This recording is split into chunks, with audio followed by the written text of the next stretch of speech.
சென்னை குன்றத்தூர் அருகே தரமற்ற முறையில் நடைபெற்று வரும் கால்வாய் பணி. மக்கள் பணத்தை ஒப்பந்ததாரர்கள் வீணடிப்பதாக சமூக ஆர்வலர்கள் குற்றச்சாட்டு.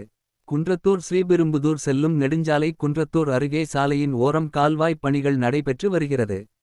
இந்த நிலையில் கால்வாயில் தேங்கியிருந்த தண்ணீரை அகற்றாமல் தண்ணீரில் கான்கிரீட் கலவைகளை கொட்டி கால்வாய் அமைக்கும் பணி நடைபெற்று கொண்டிருந்தது. இதனால் அப்பகுதி பொதுமக்கள் மற்றும் சமூக ஆர்வலர்கள் அங்கிருந்த ஊர்களிடம் தண்ணீரை அகற்றி விட்டு கால்வாய் அமைக்குமாறு கூறிய நிலையில் அதனை சற்றும் பொருட்படுத்தாமல் அங்கு இருந்த பணியாளர்கள் தொடர்ச்சியாக கால்வாய் பணிகளை மேற்கொண்டு வந்தனர். இதனால் மக்களின் வரிப்பணம் வீணாகுவதோடு தரமற்ற முறையில் கால்வாய் அமைத்தால் இச்சாலை அதிக அளவில் கனரக வாகனங்கள் செல்லக்கூடிய சாலை என்பதால் வரும் நாட்களில் கால்வாய்கள் எளிதில் சேதம் அடையக்கூடிய வாய்ப்பு உள்ளதால் கால்வாய் அமைக்கும் ஒப்பந்ததாரர்கள் தரமான கால்வாய் அமைக்க வேண்டும் என்று அப்பகுதி பொதுமக்கள் மற்றும் சமூக ஆர்வலர்கள் கோரிக்கை விடுத்துள்ளனர்.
பாலாஜி